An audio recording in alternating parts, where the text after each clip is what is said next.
रोखठोक, बेधडक आणि अचूक घडामोडींचा वेध घेणारं एकमेव बातमीपत्र, आदर्श क्रांती मराठी न्यूज.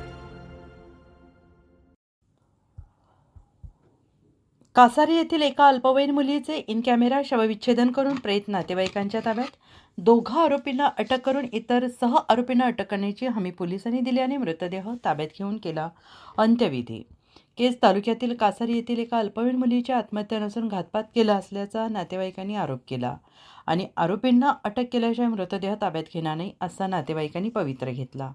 परंतु पोलीस प्रशासनाने तात्काळ याचे गांभीर्य लक्षात घेऊन रात्रीच 2 आरोपींना अटक करून 4 दिवसाच्या आत इतर आरोपींना अटक करू असे हमी दिल्यानंतर मृतदेह ताब्यात घेऊन सोमवारी रोजी दुपारी कासारी येथे अंत्यविधी करण्यात आला. सदर घटनेमध्ये पोलीस प्रशासन यावर गांभीर्यानं लक्ष घालणार का, हीच कासारी गावकऱ्यांसह बीड जिल्ह्यातील जनतेला पडलेला प्रश्न होता आणि यावरून असं दिसून येतं की पोलिसांनी दाखवलेली सतर्कता खरंच पीडित मुलीला न्याय देण्यायोग्य आहे असंही आज बोललं जात होतं. आणि यापुढे पोलीस पीडित मुलीला न्याय देण्यासाठी जे दोषी आहेत अशांना तात्काळ अटक करून त्यांच्यावर योग्य ती कार्यवाही करतील, पीडित मुलीला न्याय देण्याचे काम करतील असे अंत्यविधीसाठी जमलेल्या जनतेतून ऐकायला मिळत होते.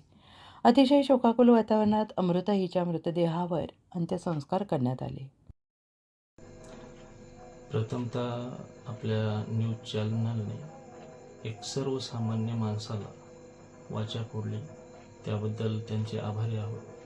काल जे प्रकरण झाले अमृता डोईफोडे यांचे, तर आम्ही पोलीस प्रशासनाला सांगितलं होतं की जोपर्यंत आरोपी अटक होत नाहीत तोपर्यंत बॉडी ताब्यात घेणार नाही. परंतु त्यांनी लवकरात लवकर कारवाई करून 2 आरोपींना अटक केलेले आहे व तिथून बॉडी आम्ही अंबाजोगाई येथे अंडर CCTV PM करण्याचे ठरवले होते.